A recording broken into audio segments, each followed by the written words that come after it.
चारों घर मेरे भाई को दे दिए। मैंने 7 करोड़ जीते हैं, तुम लोगों को नहीं बताऊंगा। सुपर लोटो का ड्रॉ निकला, 7 करोड़। मैं लॉटरी का टिकट लेकर घर भागा। ठीक से बैठा भी नहीं था कि मेरी माँ ने 4 प्रॉपर्टी के कागजात मेज पर पटक दिए। सारे तुम्हारे भाई के नाम कर दिए हैं। 4 घर, 90 लाख से ज्यादा के, एक भी मेरा नहीं। मैंने अपनी जेब में लॉटरी का टिकट कसकर पकड़ा और खड़ा हो गया।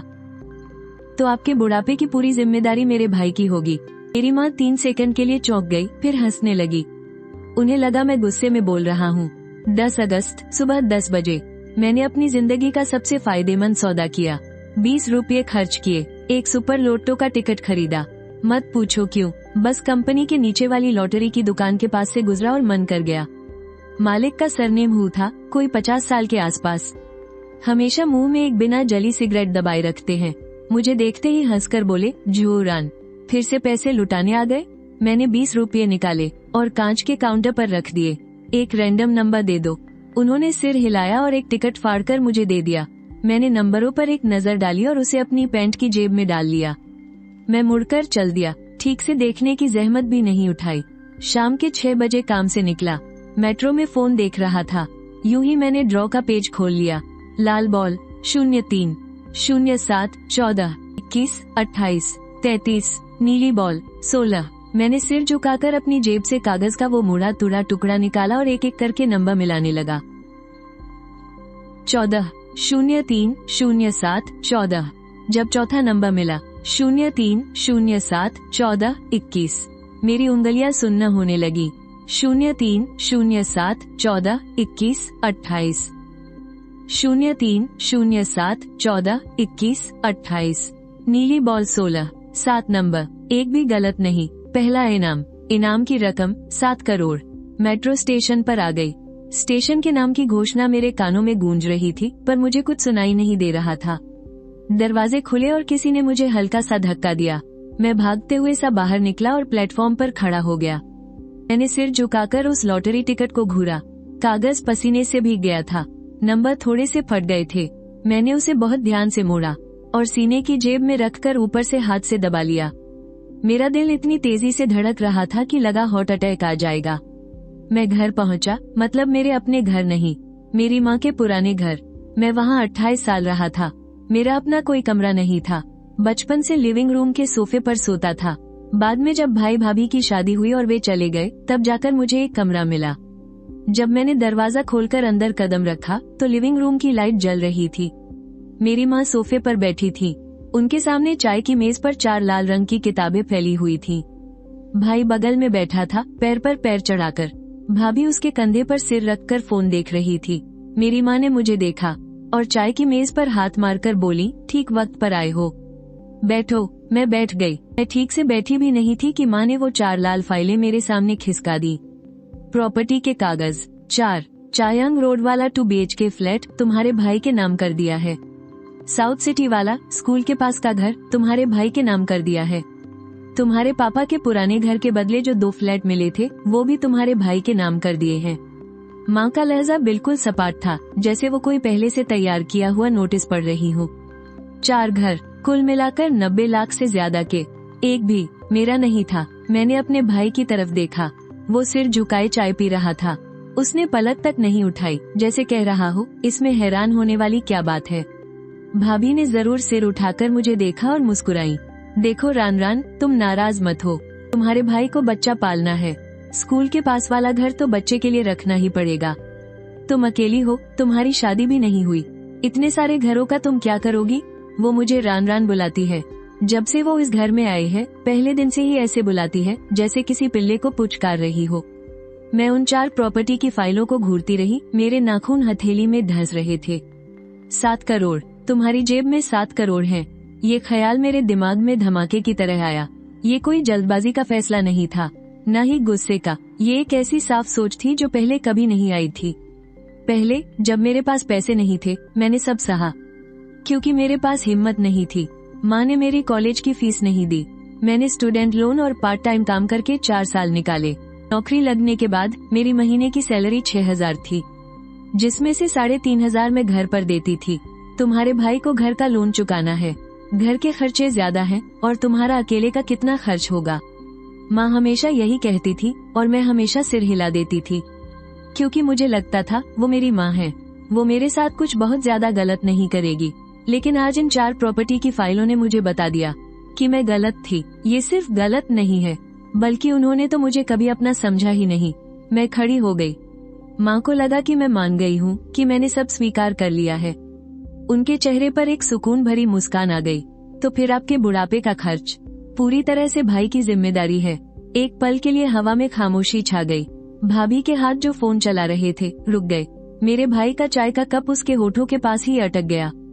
ना नीचे रखा, ना चाय पी। माँ ने पलकें झपकाई, फिर वो हंसी। तुम क्या कह रही हो? मैंने कहा, आज से मेरी कोई जिम्मेदारी नहीं है। जब सारे घर आपने भाई को दे दिए हैं, तो भविष्य में इलाज, बुढ़ापे की देखभाल, हर चीज के लिए उसी के पास जाइएगा। ये क्या मजाक कर रही हो? मेरे भाई ने चाय का कप नीचे रख दिया। माँ के घर हैं, वो जिसे चाहे उसे दे, ये उनकी मर्जी है। तुम ऐसी बातें कहने वाली होती कौन हो? मैंने उसकी तरफ देखा। न मुझे घर के बंटवारे का कोई हक है और न ही किसी की सेवा करने का। इसमें कोई विरोधाभास नहीं है, है ना? मेरे भाई का चेहरा लाल हो गया। उसने 2 बार मुंह खोला पर कुछ कह नहीं सका। भाभी ने पहले बोलना शुरू किया। उनका लहजा बदल गया था। जोरान, तुम्हारा क्या मतलब है? हिम्मत है तो ये घर छोड़कर दिखाओ। तुम्हारी महीने की तनख्वाह 6,000 है। यहाँ से गए तो सड़क पर आ जाओगे। मैंने उसे कोई जवाब नहीं दिया। मैं मुड़ा और कमरे में चला गया। 3 मिनट में मैंने अपना सारा सामान एक सूटकेस में ठूंस दिया। ज्यादा सामान नहीं था, एक सूटकेस काफी था। सूटकेस घसीटते हुए मैं दरवाजे तक पहुंचा। मेरी माँ सोफे से उठ खड़ी हुई। तुम क्या कर रहे हो? घर छोड़कर जा रहा हूँ। कहाँ जा रहे हो? अब तुमसे कोई वास्ता नहीं। जोरान, उनकी आवाज ऊंची हो गई। मैं तुम्हारी माँ हूँ, हिम्मत है तो जाओ और फिर कभी लौटकर मत आना। मैंने दरवाजा खोला और गर्मियों की शाम की हवा तेजी से अंदर आई। बाहर झींगुरों की आवाज कान फाड़ रही थी। दरवाजा बंद हो गया। गलियारे की टाइलों पर सूटकेस के पहियों की खड़खड़ाहट गूंज रही थी। जब मैं बिल्डिंग से बाहर निकल रहा था तो मैंने अंदर से अपनी माँ को कहते सुना, जाने दो उसे, देखते हैं कितने दिन टिक पाता है। 1 हफ्ते के अंदर ही घुटनों पर चलकर वापस आएगा। मैंने अपनी छाती पर हाथ फेरा। कागज का वो टुकड़ा मेरे शरीर की गर्मी से गर्म हो गया था। 7 करोड़, 1 हफ्ता। माँ, तुमने मुझे कम आंका। अगली सुबह मैं राजधानी जाने वाली हाई स्पीड ट्रेन में बैठ गया। सूटकेस मेरे पैरों के पास फंसा हुआ था और लॉटरी का टिकट मेरी शर्ट की अंदरूनी जेब में जिस्म से सटा हुआ था। जिप कसकर बंद थी। 2 घंटे। स्टेशन आ गया। प्रांतीय लॉटरी सेंटर शहर के पूरब में एक मामूली सी ऑफिस बिल्डिंग में था। जब मैं दरवाजे पर पहुंचा तो मेरे पैर कांप रहे थे। डर के मारे नहीं, ये सब हकीकत नहीं लग रहा था। मैं जोरान, 28 साल का, जो बचपन से लिविंग रूम के सोफे पर सोता आया है। पिछले महीने मेरे बैंक खाते में 3,200 रुपये थे और अब मैं 7 करोड़ रुपए लेने जा रहा था। रिसेप्शन पर रजिस्ट्रेशन, पहचान की पुष्टि, लॉटरी टिकट का सत्यापन। पूरी प्रक्रिया में 2 घंटे से ज्यादा लगे। स्टाफ के चेहरे का भाव एक पेशेवर रवैये से बदलकर बार बार पुष्टि करने वाले भाव में बदल गया। और फिर आखिर में, बधाई हो मिस्टर जो, पहला इनाम। इनाम की रकम पूरे 7 करोड़ है। जब वो महिला कर्मचारी यह कह रही थी तो उसके होठों के कोने कांप रहे थे। शायद उसने भी ऐसा कई बार नहीं देखा था। टैक्स कटने के बाद खाते में 5 करोड़ 60 लाख आए। जिस पल बैंक ऐप में वो नंबर आए, 5 करोड़ 60 लाख, मैं लॉटरी सेंटर के गलियारे में उकड़ू बैठ गया। अपना चेहरा हाथों में छिपाए मैं हिला तक नहीं। मैं रो नहीं रहा था, मेरी सांस फूल रही थी। बैंक वालों ने बड़ी तेजी दिखाई। 10 मिनट के अंदर एक वीआईपी क्लाइंट मैनेजर का फोन आ गया। उसकी आवाज में इतनी खुशामद थी कि उसका लहजा ही बदल गया था। हेलो मिस्टर जो, मैं एक्स बैंक के प्राइवेट बैंकिंग डिपार्टमेंट से मैनेजर चेन बोल रहा हूँ। बधाई हो, क्या आपके लिए एक बार यहाँ आना मुमकिन होगा? हम आपको हर तरह के एसेट मैनेजमेंट की सेवाएं दे सकते हैं। मैंने फोन काट दिया। मैं उस रात राजधानी के एक होटल में रुका। बिस्तर पर लेटे हुए छत को घूर कर सोच रही थी। सबसे पहले, किसी को पता नहीं चलना चाहिए। ये लालच नहीं, सबक है। मैं अपने उस घर को बहुत अच्छी तरह से जानती हूँ।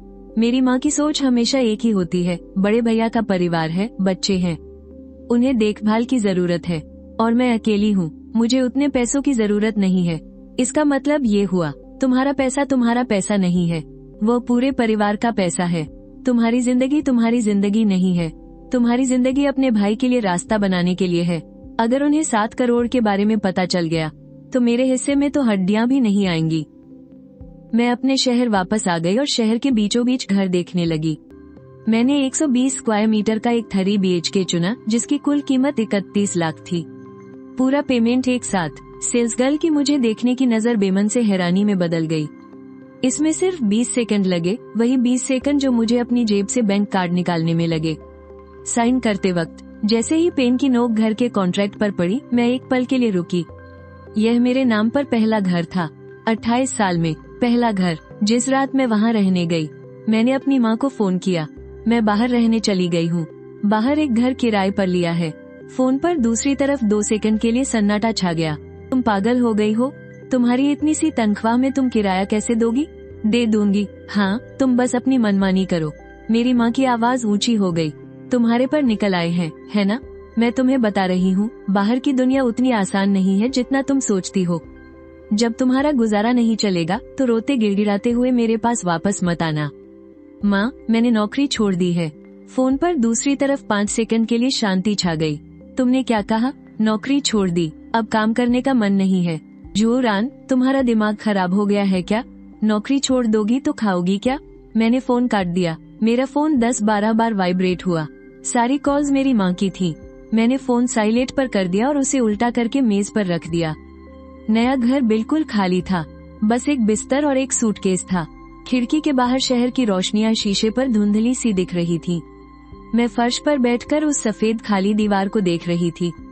फिर मैं मुस्कुराई। इस जिंदगी में पहली बार अपने घर में रहना, कितनी शांति है। अगले आधे महीने मैंने एक ऐसी जिंदगी जीनी शुरू कर दी जिसके बारे में मेरी माँ कभी सोच भी नहीं सकती थी।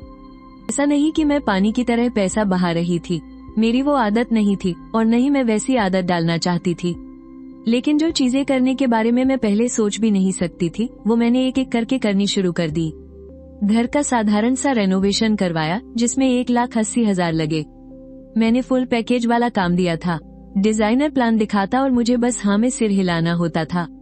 मैंने घर के सारे उपकरण खरीदे, फ्रिज, वॉशिंग मशीन और 65 इंच का टीवी। इससे पहले जब मैं माँ के घर में थी, टीवी का रिमोट हमेशा मेरे भाई के हाथ में रहता था। मैं बैंक के प्राइवेट बैंकिंग डिपार्टमेंट में गई। मैनेजर चेन ने खुद मुझसे बात की। पूरी दोपहर उन्होंने एक इन्वेस्टमेंट प्लान तैयार किया। 2 करोड़ रुपए सुरक्षित निवेश के लिए रखे, जिसमें सालाना लगभग 4% का रिटर्न था। 1 करोड़ के सरकारी बॉन्ड खरीदे। 50 लाख इमरजेंसी के लिए रख दिए। बाकी के 2 करोड़ 10 लाख अभी नहीं छूंगी। मैनेजर चेन पूरी देर सिर झुकाए हाँ में सिर हिलाते रहे। चाय 3 बार बदली गई। जब मैं लेदर के सोफे पर बैठकर साइन कर रही थी तो मेरे दिमाग में एक सीन आया। मेरी माँ पुराने घर की डाइनिंग टेबल पर झुकी हुई एक एक करके हिसाब लगा रही थी। मेरे सैलरी कार्ड से 3,500 रुपए ट्रांसफर करके मुंह में बड़बड़ा रही थी, तुम्हारे भाई की घर की किश्त इस महीने 2,000 और बढ़ गई है। जिंदगी में 28 साल तक अपनी ही माँ के लिए ATM मशीन बनकर रहना, ये भी एक हुनर ही है। 16वां दिन मेरे भाई का फोन आया। रन रन, कहाँ हो? जब वो मुझे रन रन बुलाता है तो उसका लहजा बिल्कुल भाभी जैसा होता है, ऊपर से अपनापन दिखाने वाला। क्या हुआ? तुम्हारी भाभी कह रही थी कि तुम अभी तक घर नहीं आई। माँ रोज तुम्हें याद करती है। वो एक पल के लिए रुका, फिर उसने अपना गला साफ किया। तुम्हारे छोटे भतीजे को अगले साल ट्यूशन क्लास जाना है, वो जो शुएर सी वाली है। 1 साल की फीस 50,000 रुपये है। तुम देखो अगर तुम्हारे पास नहीं है। मैंने कहा न, नहीं है। मैंने नौकरी छोड़ दी है, कोई कमाई नहीं है। फोन की दूसरी तरफ से सांस लेने की आवाज भारी हो गई। तुमने नौकरी छोड़ दी और नई ढूंढ भी नहीं रही हो? तुम सारा दिन करती क्या हो? मेरे मामलों से तुम्हें कोई मतलब नहीं होना चाहिए। जोरान, ये क्या तरीका है बात करने का? मैं तुम्हारा भाई हूँ, तुम मेरे भाई हो। तुम्हारे पास 4 घर हैं और तुम 50,000 की ट्यूशन फीस भी नहीं दे सकते। उसने कुछ नहीं कहा। मैंने कुछ सेकंड इंतजार किया और फोन काट दिया। उसी रात भाभी ने अपने सोशल मीडिया पर एक पोस्ट डाली, बिना किसी का नाम लिए। लेकिन पढ़ने वाला हर कोई जानता था कि वो किसके बारे में बात कर रही है। कुछ लोगों के पर निकल आते हैं तो वे अपने परिवार को ही भूल जाते हैं। माँ बाप इतनी मेहनत से पाल पोस कर बड़ा करते हैं और आखिर में वो एक ट्यूशन क्लास की फीस भी नहीं देना चाहते। ऐसे लोग अकेले ही मरते हैं। नीचे कमेंट्स की बाढ़ आ गई थी। भाभी की सहेलियां एक सुर में कह रही थी, ये तो हद हो गई, ऐसे लोग अकेले मरने के ही लायक हैं। तुम लोगों ने ही उसे सिर पर चढ़ा रखा है। मैंने 2 मिनट तक उसे देखा, फिर मैंने अपनी कॉन्टेक्ट लिस्ट खोली। और अपने भाई, भाभी और माँ का वीचैट एक एक करके डिलीट कर दिया। जब मेरी उंगली ने बटन दबाया तो जरा भी हिचकिचाहट नहीं हुई। डिलीट करने के बाद मैंने वीचैट बंद कर दिया और फूड डिलीवरी ऐप खोलकर एक बीफ नूडल सूप ऑर्डर किया, 38 रुपये का। पहले जब माँ साथ होती थी तो बाहर से कुछ मंगाने पर भी फिजूल खर्ची का ताना सुनना पड़ता था। नूडल्स आ गए। मैं अपने घर की डाइनिंग टेबल पर बैठकर बहुत धीरे धीरे खा रही थी। बीफ अच्छी तरह से गला हुआ था और सूप थोड़ा नमकीन था।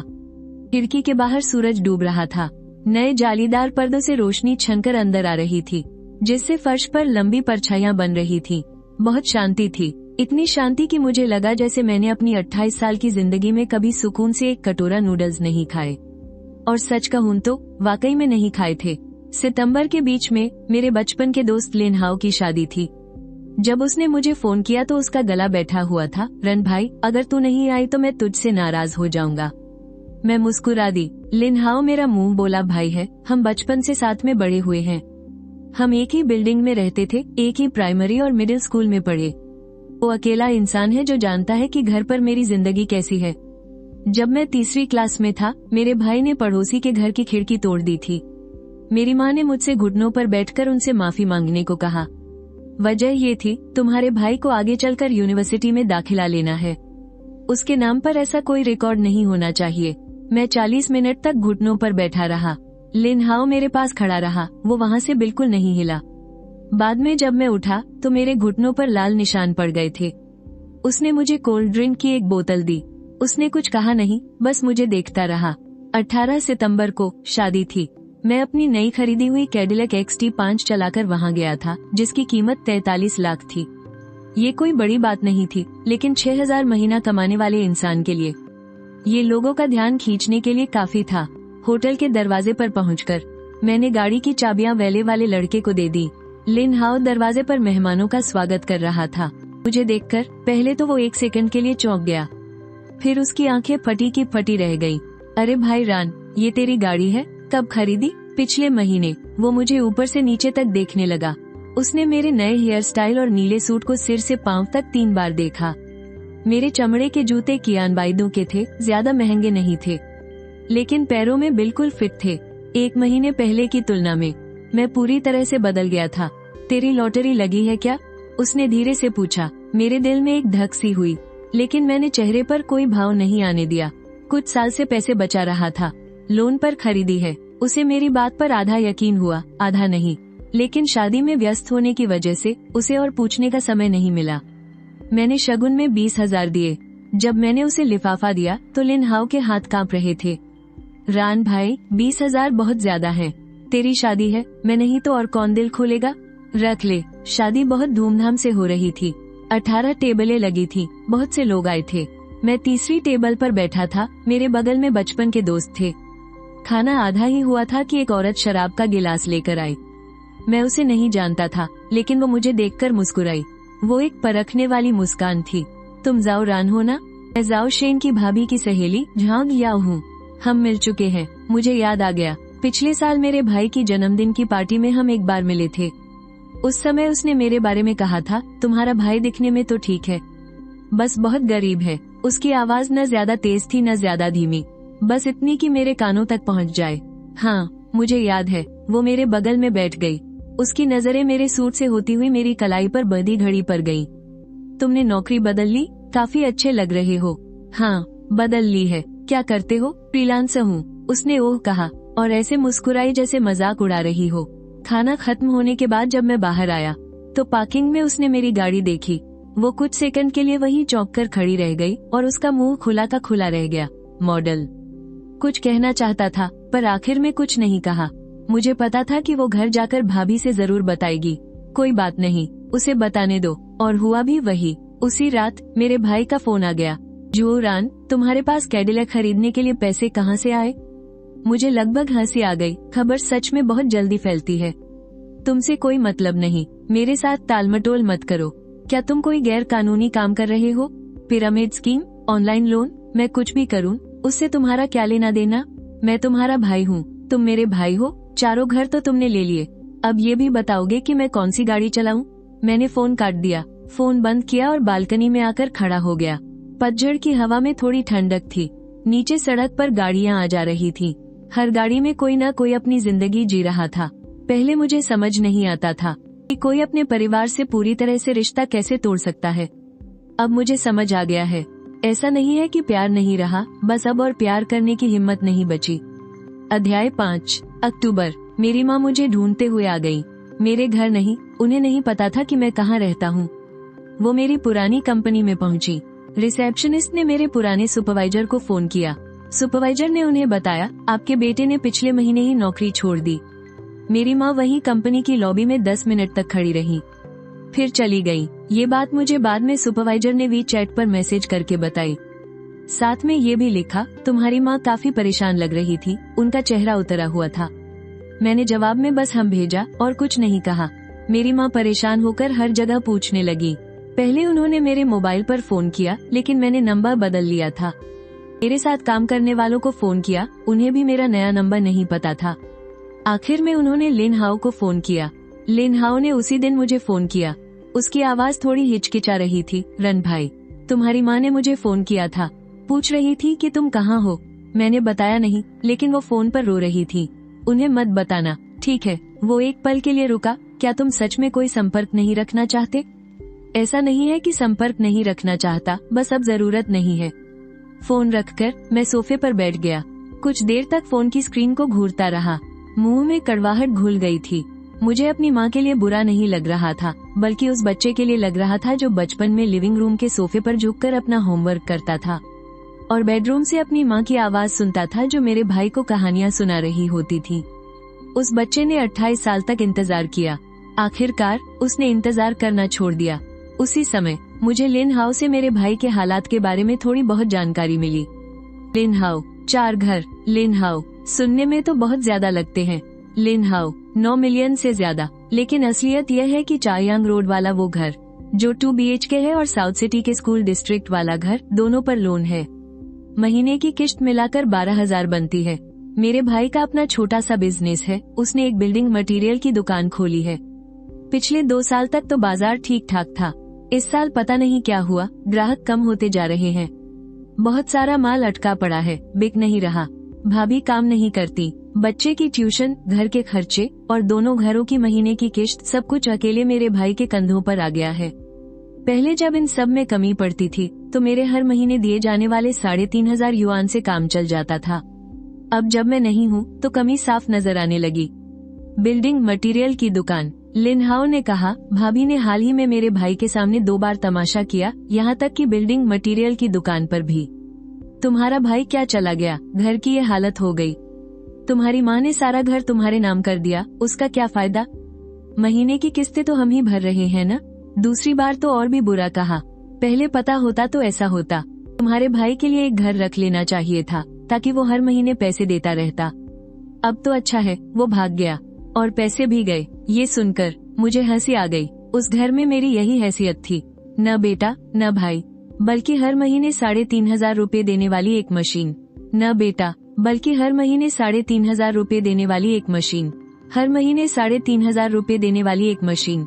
मशीन चली गई। उन्हें मशीन का दुख नहीं था, उन्हें उन 3,500 रुपयों का दुख था। अक्टूबर के आखिर में एक रात मैं घर पर खाना बना रहा था। 3 सब्जियां और एक सूप मैंने खुद बनाया था। कुछ मुश्किल नहीं था, लेकिन गर्मा गर्म था। फोन बजा, अनजाना नंबर। मैं थोड़ी देर हिचकिचाया, फिर उठा लिया। मेरी माँ की आवाज थी। पता नहीं उसे मेरा नया नंबर कहाँ से मिला। तुम कहाँ हो? तुमने अपना नंबर क्यों बदल लिया? तुम अब माँ को नहीं चाहते? उसकी आवाज कांप रही थी। मैं हाथ में करछुल लिए चूल्हे के सामने खड़ा था। बाहर तेल अभी भी छनछना रहा था। माँ, मैं ठीक हूँ। तुम क्या ठीक हो? तुमने नौकरी छोड़ दी, तुम अकेले बाहर हो। क्या तुम्हारे साथ कुछ हुआ है? कुछ नहीं हुआ तो तुम वापस आ जाओ।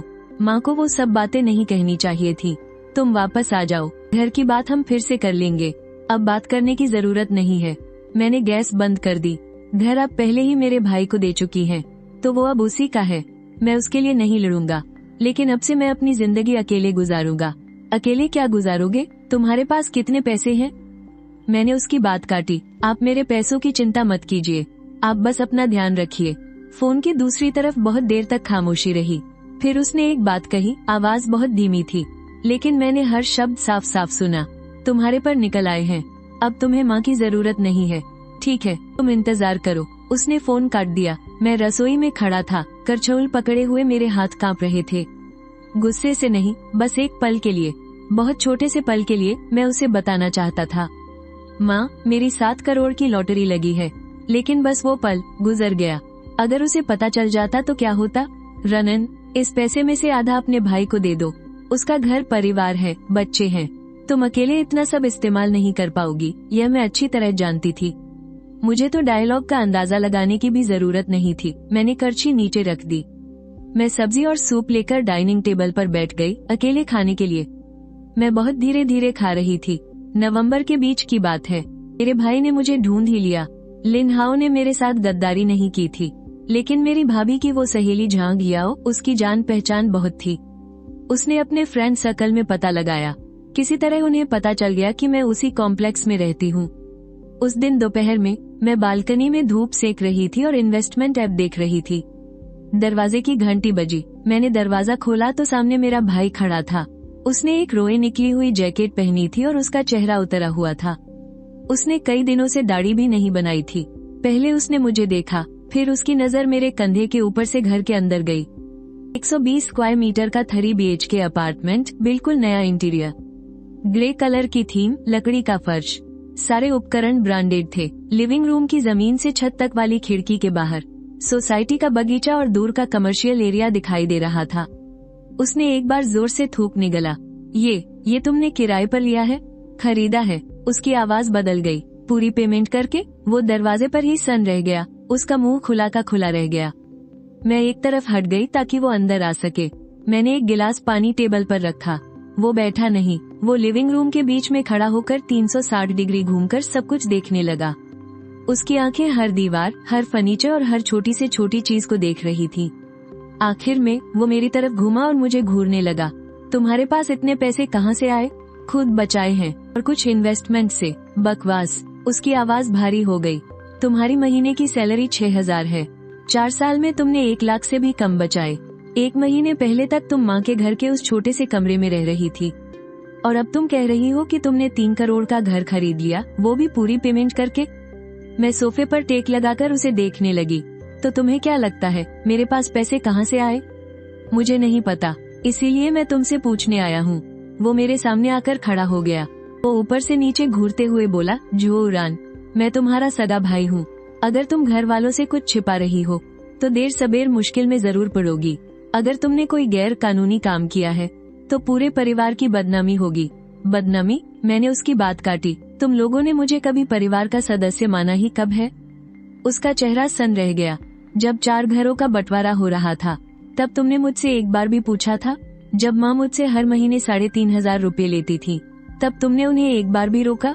जब भाभी अपने सोशल मीडिया पर मुझे एहसान फरामोश कह रही थी तब तुमने एक शब्द भी कहा था? उसके होंठ हिले। वो माँ का फैसला था तो मेरे पैसे भी मेरा फैसला है। उसका चेहरा गुस्से से लाल हो गया। उसकी गर्दन की नसें फड़क रही थी। कुछ सेकंड की खामोशी छा गई। उसने दांत पीसते हुए कहा, ठीक है, मैं अब और नहीं पूछूंगा। मैं आज तुमसे कुछ मांगने आया हूँ।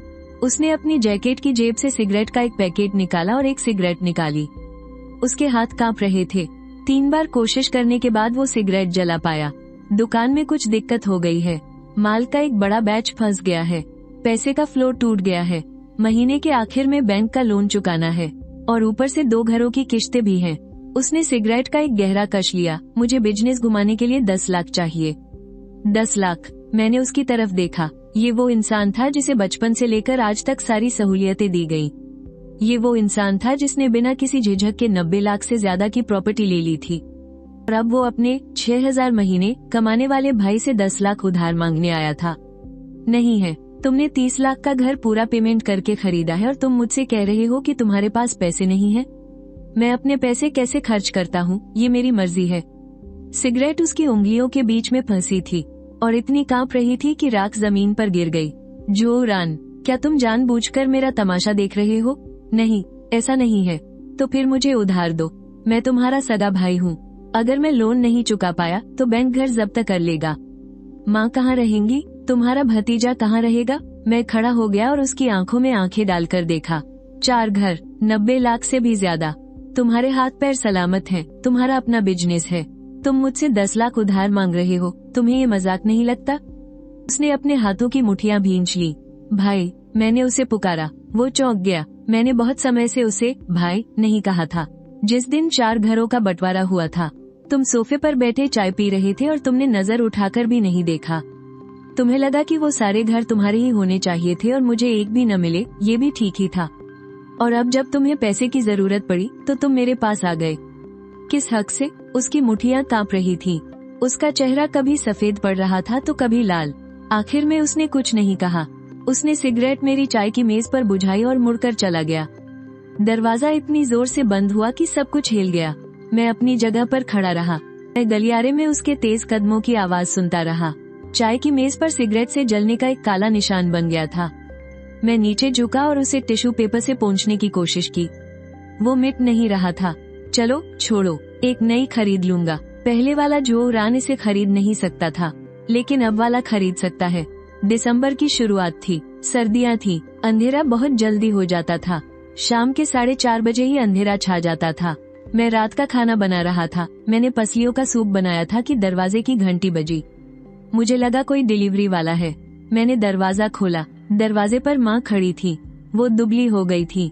उनके चेहरे का मांस पिचक गया था और गालों की हड्डियां उभर आई थी। आंखों के नीचे गहरे काले घेरे थे। उन्होंने एक पुरानी डाउन जैकेट पहन रखी थी। आस्तीन के कफ से धागे निकल रहे थे। उनके हाथ में एक प्लास्टिक का थैला था, जिसमें मेरे बचपन के पसंदीदा एग योक पेस्ट्री के 2 डिब्बे थे। रान रान। जब उन्होंने मेरा नाम पुकारा तो उनके होंठ कांप रहे थे। मुझे नहीं पता था कि उन्हें ये पता कैसे मिला। बाद में मुझे पता चला कि मेरे भाई के एक बार यहाँ आने के बाद मॉडल। मैंने उन्हें पता दिया और अंदर आने को कहा। जब वो दरवाजे पर जूते बदल रही थी तो मेरी भाई की तरह उनकी नजर भी सबसे पहले लिविंग रूम पर पड़ी, फिर बालकनी पर और फिर किचन काउंटर पर उबलते हुए सूप पर। उनके हाथ कांपने लगे। वो गुस्से वाली कपकपी नहीं थी।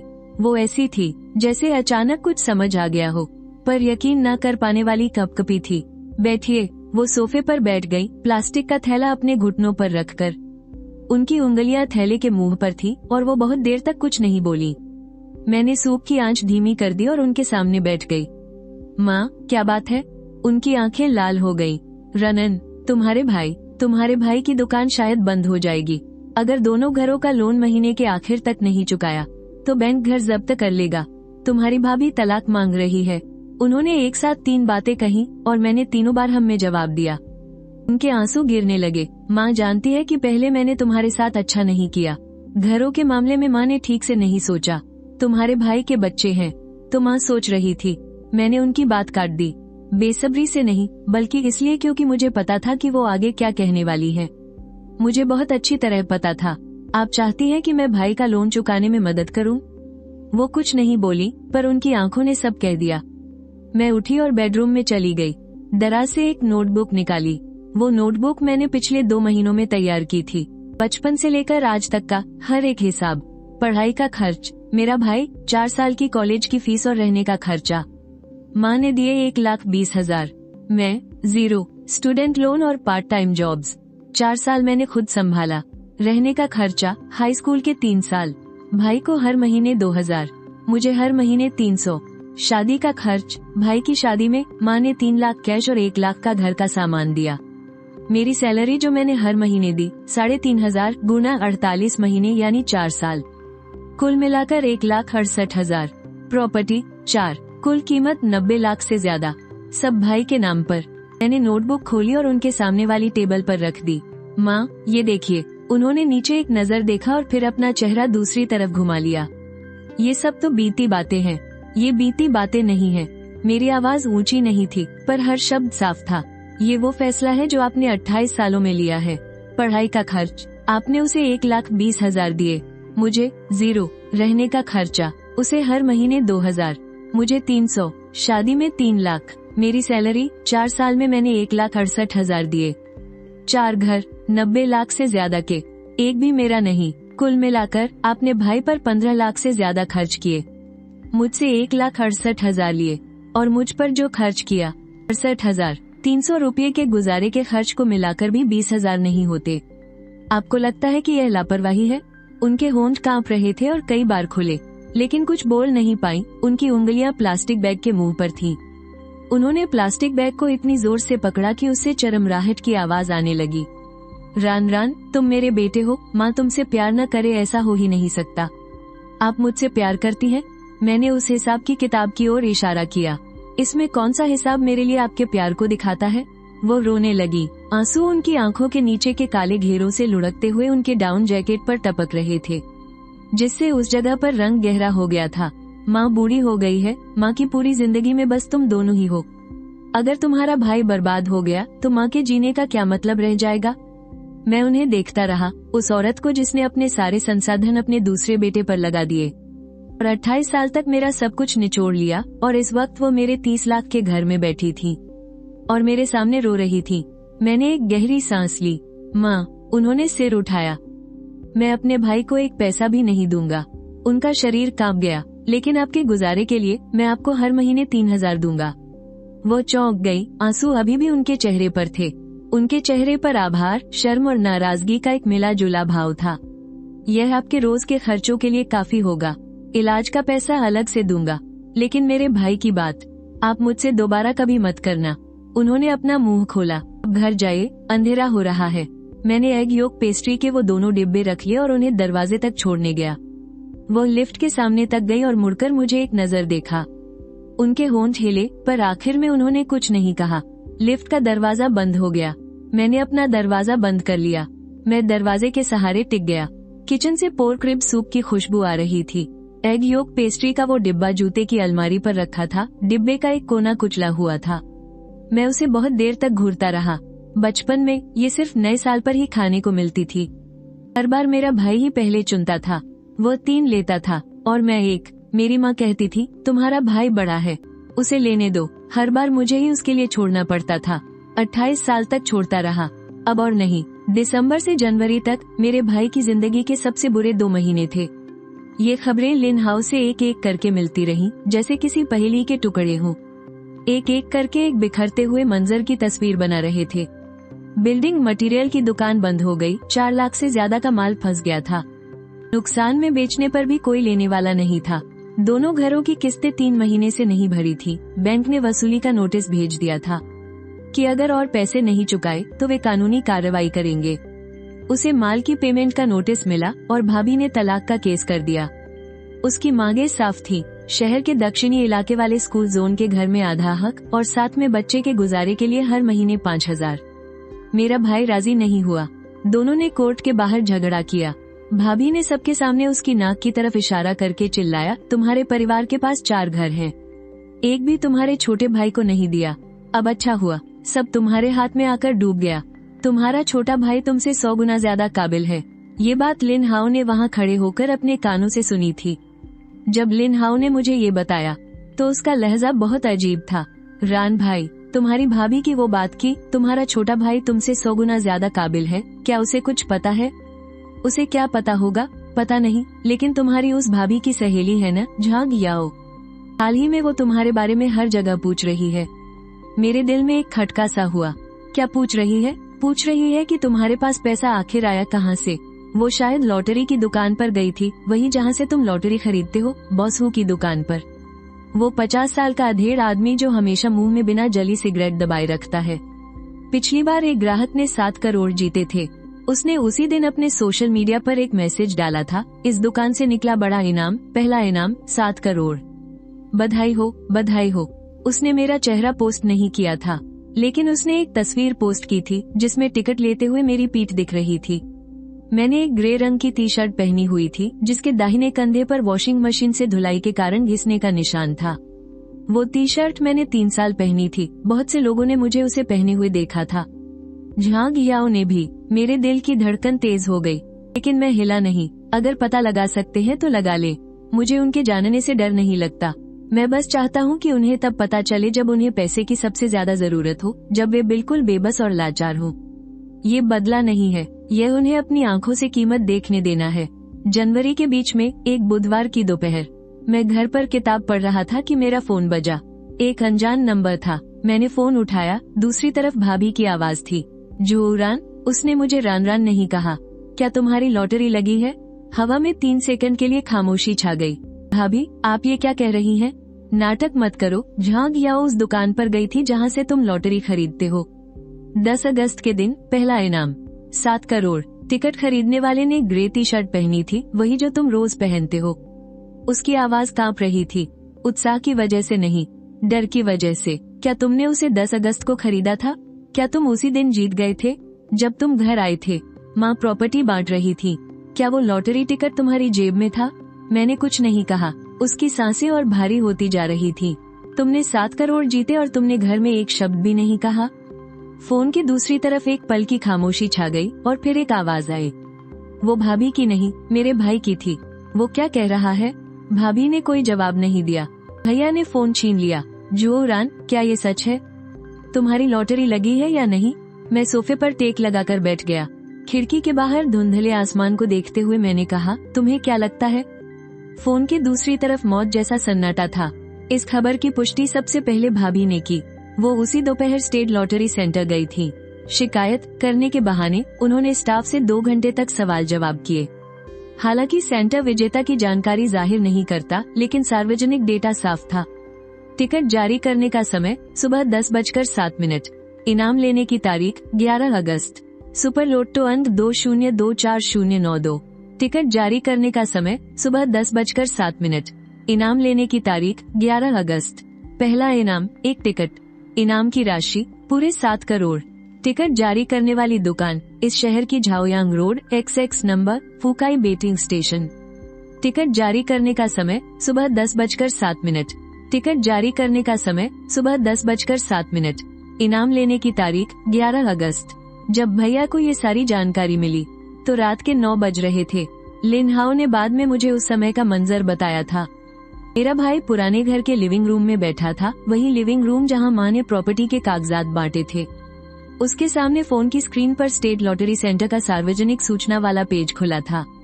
उसने उसे 3 बार देखा और फिर फोन उसके हाथ से फिसल गया, जमीन पर गिरा। स्क्रीन नीचे की तरफ थी।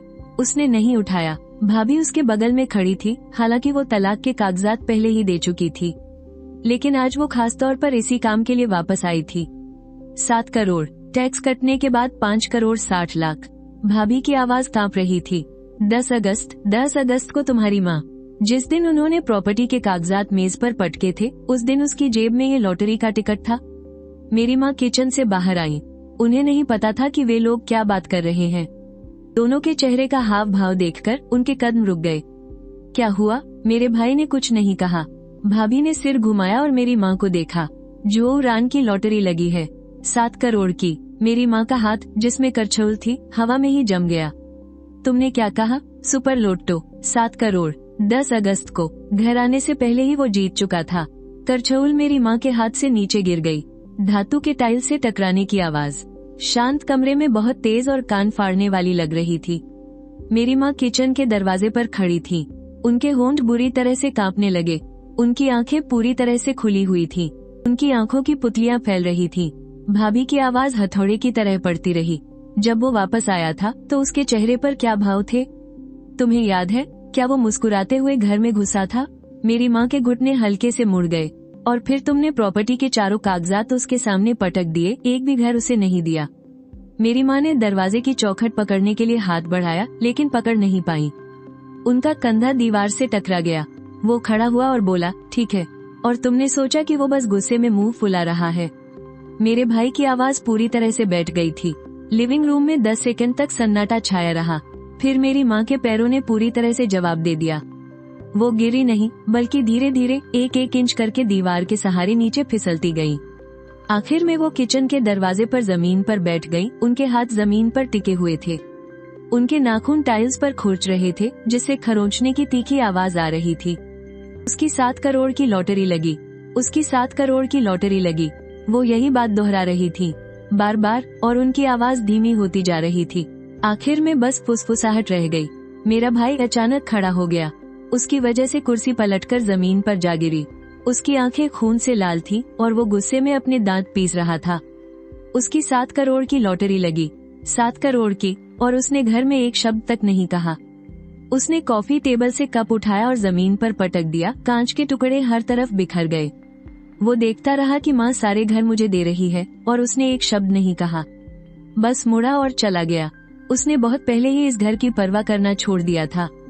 भाभी ने ठंडी हंसी हंसी, तुम्हें ये कहते हुए शर्म भी नहीं आ रही? 9 करोड़ से ज्यादा के घर सारे के सारे तुम्हें दे दिए, एक भी घर उसे नहीं दिया। वो तुम्हें क्यों बताता? तुम चुप रहो। मैं चुप नहीं रहूंगी। भाभी की आवाज तीखी हो गई। जोशेन, होश में आओ। तुम्हारा भाई बेईमान नहीं है, उसे तुम लोगों ने मजबूर किया है। तुम्हारी माँ ने 28 साल तक तुम्हारा पक्ष लिया है और तुमने बिना किसी शर्म के 28 साल तक इसका फायदा उठाया है। अब जब उसके पास पैसा आ गया है तो वो तुम्हारी फालतू की बातें क्यों सहेगा? मेरे भाई ने दीवार पर मुक्का मारा। दीवार का प्लास्टर उखड़ गया और उसकी उंगलियों के जोड़ों से खून रिस रहा था, लेकिन वो एक शब्द भी पलटकर नहीं कह सका, क्योंकि भाभी जो भी कह रही थी वो सब सच था। मेरी माँ जमीन पर बैठी थी, अनजाने में अपने नाखूनों से फर्श की टाइलें खुरच रही थी। उनके दिमाग में उस दिन की घटनाएं घूम रही थी। 10 अगस्त की सूर्योदय रोड, मकान नंबर XX। जो रान ने दरवाजा खोला, उसके चेहरे पर एक ऐसा भाव था जो उन्होंने पहले कभी नहीं देखा था। वो एक तरह का उत्साह था, एक दबा हुआ, बहुत संभल कर जाहिर किया जाने वाला उत्साह। उन्होंने उस वक्त ध्यान नहीं दिया। उनके दिमाग में तो बस यही चल रहा था कि प्रॉपर्टी के कागजात वाली बात कैसे बताएं। सब कुछ तेरे भाई के नाम कर दिया है। जब उन्होंने यह बात कही तो उन्होंने जो रान का हाथ देखा, वो हाथ उसकी जेब में चला गया। किसी चीज को इतनी जोर से पकड़े हुए था कि उसकी उंगलियों के जोड़ सफेद पड़ गए थे। उन्हें लगा था कि वो मुट्ठी भींचकर अपना गुस्सा पी रहा है। अब उन्हें पता चला, उसने वो लॉटरी का टिकट पकड़ा हुआ था। 7 करोड़ की लॉटरी। वो बड़ी खुशी खुशी घर लौटा था। शायद उसने सोचा होगा कि यह खुशखबरी घर आकर बताएगा। शायद सोचा होगा कि माँ के लिए कुछ खरीदेगा। शायद सोचा होगा कि आखिरकार वो कामयाब हो गया। क्या माँ अब उसे एक बार ठीक से देखेंगी? और फिर प्रॉपर्टी के 4 कागजात मेज पर पटक दिए गए। एक भी उसके नाम नहीं था। उसने उस लॉटरी टिकट को कसकर पकड़ लिया। वो खड़ा हुआ। ठीक है, तो आपके बुढ़ापे की पूरी जिम्मेदारी भाई उठाएगा। वो चला गया बिना पीछे मुड़े। जब उन्हें ये सब याद आया तो वो पूरी तरह कांपने लगी। ठंड की वजह से नहीं, यह वो सिहरन थी जो हड्डियों के अंदर से उठ रही थी। उन्होंने अपने हाथों से उस बेटे को घर से बाहर धकेल दिया था जो 7 करोड़ लेकर लौटा था। रान रान, उनकी आवाज लगभग सुनाई नहीं दे रही थी। माँ से गलती हो गई, माँ से गलती हो गई। गलियारे में मेरे भाई के कदमों की आहट दूर जा रही थी, फिर वो वापस लौट आए। तेजी से आते कदमों की आवाज और फिर लिफ्ट की आवाज आए। वो चला गया था। 20 मिनट बाद मेरे घर का दरवाजा पीटा जाने लगा। ठक ठक ठक ठक ठक, इतनी जोर से कि दरवाजे की चौखट तक हिल रही थी। मैंने हाथ से किताब नीचे रखी और दरवाजे पर जाकर उसे खोला। मेरा भाई बाहर खड़ा था, सांड की तरह हाँफ रहा था। उसकी आंखें एकदम लाल थी, उंगलियों के जोड़ों पर खून सूख चुका था। पपड़ी जम गई थी, जो फट गई थी और फिर से खून रिस रहा था। उसने अपने गले से कुछ शब्द निकाले। तूने 7 करोड़ जीते और घर पर बताया क्यों नहीं? मैं चौखट के सहारे खड़ा होकर उसे देखता रहा। वो हमारी माँ है, तेरी सगी माँ। माना कि उन्होंने पक्षपात करके गलती की, लेकिन तेरे पास 7 करोड़ है और तू उन्हें देख रहा है कि वो मुश्किल में जी रही हैं। तुझे शर्म नहीं आती? तू इंसान भी है या नहीं? मैं हर महीने उन्हें 3000 रुपए भेजता हूँ। मेरी बात अटक गई। उनके गुजारे के लिए काफी है। मेरा मुंह खुला रह गया। उसका सीना जोर जोर से ऊपर नीचे हो रहा था। साले, तेरे पास 5 करोड़ से ज्यादा है और तू उन्हें सिर्फ 3000 देता है। भाई, मैंने उसे पुकारा। मेरी आवाज बहुत शांत थी। वो रुक गया। तुम सही कह रहे हो, मैं किसी काम का नहीं हूँ। मैंने उसकी आंखों में सीधे देखा। मैं जानवर हूँ। जानवर को घर में हिस्सा लेने का कोई हक नहीं। उसकी आंखों की पुतलियां सिकुड़ गईं। जानवर को 7 करोड़ में भी हिस्सा लेने का कोई हक नहीं। उसके होंठ कांप रहे थे। तुम लोग 28 सालों से मुझे जानवर ही समझते आए हो। पढ़ाई के पैसे इसलिए नहीं दिए क्योंकि जानवर को पढ़ने की जरूरत नहीं होती। गुजारे के लिए 300 रुपये इसलिए थे क्योंकि जानवर का बस पेट भरना काफी है। 4 घर मुझे इसलिए नहीं दिए क्योंकि जानवर का कोई घर नहीं होता। तो फिर ठीक है, मैं एक बार के लिए जानवर बन जाता हूँ। मैं एक कदम पीछे हटा। ये तुम लोगों का मामला है, खुद सुलझाओ। दरवाजा बंद हो गया। बाहर कुछ सेकंड के लिए शांति छा गई। फिर एक धीमी धम्म की आवाज आई। मेरे भाई की पीठ गलियारे की दीवार से टकराई थी। फिर वो नीचे फिसलकर जमीन पर बैठ गया। रोने की आवाज दरवाजे की दरार से अंदर आ रही थी। वो दहाड़े मारकर रोने वाली नहीं थी। वो गले में दबी हुई, सिसकियों भरी थी, ऐसी जिसे रोका न जा सके। वो मुझे बुला रहा था। मैं दरवाजे के पीछे खड़ा रहा। मेरा हाथ दरवाजे पर था, लेकिन मैंने दरवाजा नहीं खोला। रसोई में पसलियों का सूप बुदबुदा रहा था और सफेद भाप पूरे कमरे में फैल गई थी। खिड़की के बाहर शहर रोशन हो गया था। हजारों घरों की बत्तियां जल रही थीं। हजारों घरों की वो रोशनियां जिनसे मेरा कोई वास्ता नहीं था, अब उनसे उसका भी कोई वास्ता नहीं रहा। उसके बाद जो हुआ वो डोमिनो की तरह था, एक के बाद एक गिरते चले गए। जनवरी के आखिर में मेरे भाई के दोनों घर कोर्ट ने जब्त कर लिए और नीलामी के लिए डाल दिए गए। चायांग रोड वाला 2 BHK फ्लैट, जिसकी कीमत 18 लाख आंकी गई थी, उसकी शुरुआती बोली 12,60,000 लगी और आखिर में वो 14,10,000 में बिका। शहर के दक्षिणी हिस्से का स्कूल डिस्ट्रिक्ट वाला घर, जिसकी कीमत 36 लाख आंकी गई थी। भाभी ने आधा मालिकाना हक ले लिया और बचा हुआ आधा हिस्सा बैंक ने बाकी के लोन के बदले में ले लिया। भाभी बच्चे को लेकर अपने मायके चली गई। जिस दिन तलाक का फैसला आया, मेरा भाई कोर्ट तक नहीं गया, वो गैरहाजिर था। लिन हाओ ने बताया कि उस दिन वो पूरे दिन शराब पीता रहा, दोपहर से लेकर सुबह तक। उसने 4 बार उल्टी की और आखिर में पुराने घर के फर्श पर ही सो गया। मेरी माँ का वो पुराना घर, यानी मेरे पापा के छोड़े हुए पुराने घर के टूटने पर जो 2 घर मिले थे, उनमें से एक, उस पर कोई लोन नहीं था, वो अब भी था। 60 स्क्वायर मीटर से ज्यादा एक पुरानी सी कॉलोनी में। दीवारों का प्लास्टर झड़ रहा था। मेरा भाई वहीं वापस चला गया। 33 साल की उम्र में वो वापस वहीं पहुंच गया जहां से शुरू किया था। फरवरी में वसंत की शुरुआत के तीसरे दिन मेरे पास एक फोन आया। मेरी माँ का नहीं था, न ही मेरे भाई का था। वो कम्युनिटी कमेटी से था। माफ कीजिएगा, क्या आप श्रीमती वांग गुइलन के बेटे जुओ रान बोल रही हैं?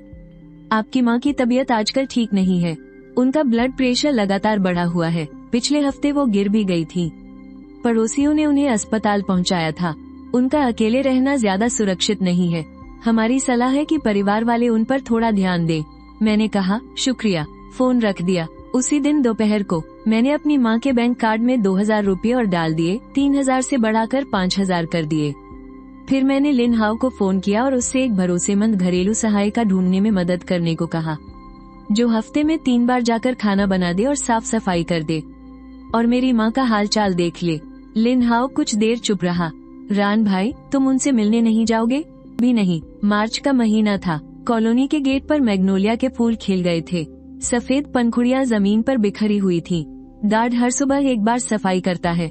मैं हर सुबह कॉलोनी में दौड़ता हूँ, फिर घर आकर नाश्ता बनाता हूँ, थोड़ा इन्वेस्टमेंट देखता हूँ, थोड़ी किताब पढ़ता हूँ। दोपहर में कभी कभी बाहर टहलने चला जाता हूँ। जिंदगी शांत थी, लेकिन सुकून भरी। मुझे नहीं पता मेरी माँ ने कॉलोनी के गेट पर आना कब शुरू किया। गार्ड ओल्ड लियू ने मुझे बताया, मिस्टर जो, गेट पर एक बुजुर्ग औरत आती है, कहती है कि वो आपकी माँ है। हर रोज आती है, सामने फूलों की क्यारी के पास बैठी रहती है। एक बार बैठती है तो पूरी दोपहर निकल जाती है। मैंने कुछ नहीं कहा।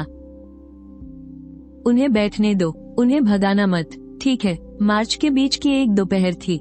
मैं बालकनी में खड़ा था। 12वीं मंजिल यहाँ से बहुत दूर तक दिखता था। कॉलोनी के मेन गेट के सामने वाली सड़क के उस पार फूलों की क्यारी के किनारे पत्थर की बेंच पर ग्रे कॉटन जैकेट पहने एक बुजुर्ग औरत बैठी थी। पीठ झुकाए, गर्दन सिकुड़े हुए, हाथों में एक थर्मस फ्लास्क पकड़े हुए थी। पता नहीं क्या पी रही थी। पास में एक प्लास्टिक की थैली रखी थी। मुझे लगा उसमें फिर से एग योक पेस्ट्री होगी। उन्होंने सिर उठाकर मेरी बिल्डिंग की तरफ एक नजर देखा। 12वीं मंजिल बहुत ऊंची है। वो मुझे नहीं देख सकती थी, लेकिन मैं उन्हें देख सकता था। मार्च की हवा में अभी भी थोड़ी ठंडक थी। वो लगभग 2 घंटे तक बैठी रही। जब उठने लगी तो उनके पैर थोड़े लड़खड़ाए। फूलों की क्यारी का सहारा लेकर कुछ देर खड़ी रही, तब जाकर ठीक से चल पाई। कुछ कदम चलने के बाद उन्होंने फिर मुड़कर एक बार देखा, फिर प्लास्टिक की थैली उठाकर उस गली में चली गई जहाँ से बचपन में मैं अनगिनत बार गुजरा था। गायब हो गई। रात में मेरा फोन बजा। मेरी माँ का नंबर था।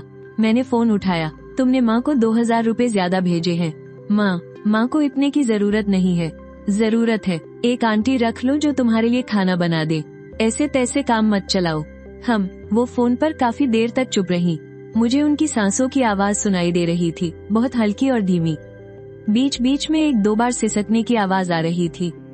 बेटा, क्या तुम एक बार मिलने नहीं आ सकते? मैं बालकनी में खड़ा था। हवा बहुत तेज थी। फोन कान से लगा हुआ था। फोन की दूसरी तरफ से उनके गले में दबी हुई रोने की आवाज सुनाई दे रही थी। पैसे मैं तुम्हें भेजता रहूंगा। आंटी के पैसे भी मैं दे दूंगा। तुम्हें इलाज के लिए पैसों की जरूरत हो तो मुझे बताना। मैं थोड़ी देर रुका, मैं वापस नहीं आऊंगा। फोन की दूसरी तरफ खामोशी छा गई 20 सेकंड तक। फिर उन्होंने 2 शब्द कहे, ठीक है। आवाज इतनी धीमी थी कि लगभग सुनाई ही नहीं दी। फोन कट गया। मैंने फोन बालकनी की खिड़की पर रखा और एक सिगरेट जलाई। 3 साल से छोड़ रखी थी, आज नियम तोड़ दिया। सिगरेट का धुआं हवा से इधर उधर बिखर रहा था, अलग अलग लकीरों में टूट रहा था। शहर की रोशनियां जल गई थी। 12वीं मंजिल से बाहर का नजारा, शहर का हर कोना साफ साफ दिख रहा था। मैंने मुड़कर लिविंग रूम की मेज पर नजर डाली। एक सफेद कागज चाय के कप के नीचे दबा हुआ था। इनाम जीती हुई लॉटरी टिकट की वो फोटोकॉपी जिसके पीछे मैंने एक लाइन लिखी थी। 10 अगस्त, उस दिन वाकई में मौसम साफ था। 38 डिग्री तापमान और झींगुरों का शोर कानों को फाड़ रहा था। मेट्रो में एसी बहुत तेज था। मैंने मेट्रो में ही नंबर मिलाए थे। मेरी उंगलियां सुन्न पड़ गई थी। दिल की धड़कन इतनी तेज थी जैसे गले से बाहर निकल आएगी। मेरे दिमाग में बस यही चल रहा था कि माँ खुश होगी या नहीं। जब मैं घर जाकर उन्हें बताऊंगा तो उनके चेहरे पर क्या भाव होंगे। और फिर मेरे सामने घर के 4 दस्तावेज पटक दिए गए, एक भी नहीं। वो मेरी जिंदगी का वो पल था जब मैं घर के सबसे करीब था और सबसे दूर भी। सिगरेट खत्म हो गई। मैंने बर्ड बालकनी की रेलिंग पर बुझा दिया और उसे कूड़ेदान में फेंक दिया। अब खिड़की बंद करने का वक्त है।